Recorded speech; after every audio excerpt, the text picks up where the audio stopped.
The third thing that happens in high interest rate environment is the holding costs go really high.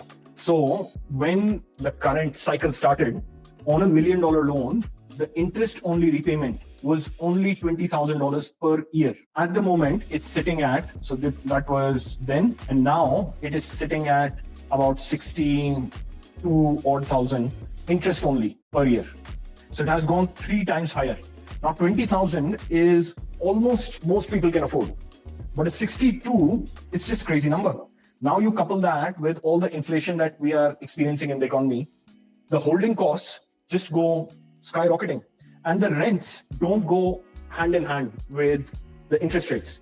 So they follow the interest rates, but the cycle period is probably about between 1 and 3 years. So the interest rates will go up, and the property owner at the end of the lease will say, okay, I would like to increase the rent by 10% this year. But 10% rental increase is no way close to the 3 times increase in the costs, the holding costs. In Victoria, they have put in all kinds of levy as well on top of this 20,000, so that all comes under holding costs. I've given you some problems. One is capacity crunch, one is holding costs. I've told you that we should have cash flow as our first goal and growth as number 2. So what is the solution? The solution is to improve the cash flow.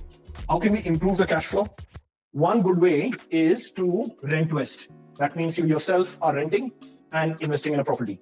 What it does, number 1, it creates in the calculation all your debt, all the loan that you have taken in its entirety is tax deductible. So that adds to your borrowing capacity. Number 2, you can choose to pay or find a property that's low in outgoing rent.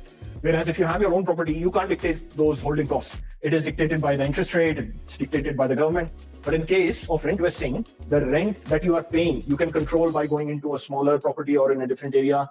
You will negatively gear your entire portfolio. To improve cash flow, you can, if you can't move and you have to live in your own house, for example, if you have kids going into a local school, then can you rent out a granny flat? Is it possible to rent out one of the rooms in your house? If you are single and rent vesting, can you, instead of renting an entire house, can you do shared accommodation? So all those things, I'm just giving you an example, you don't have to do that. I'm just saying that find ways to improve your cash flow. Yeah, some of these methods are accepted by the banks as income, some of them are not. For example, if you are living in your owner-occupied house and you rent out one of the rooms, it is not considered by the banks as an income. Because tomorrow, after getting the loan for investment property, you might decide, no, I don't want to rent. But the loan itself is 30 years. But if it's granny flat with its own electricity and all that, yes, you can prove or show that it will be ongoing.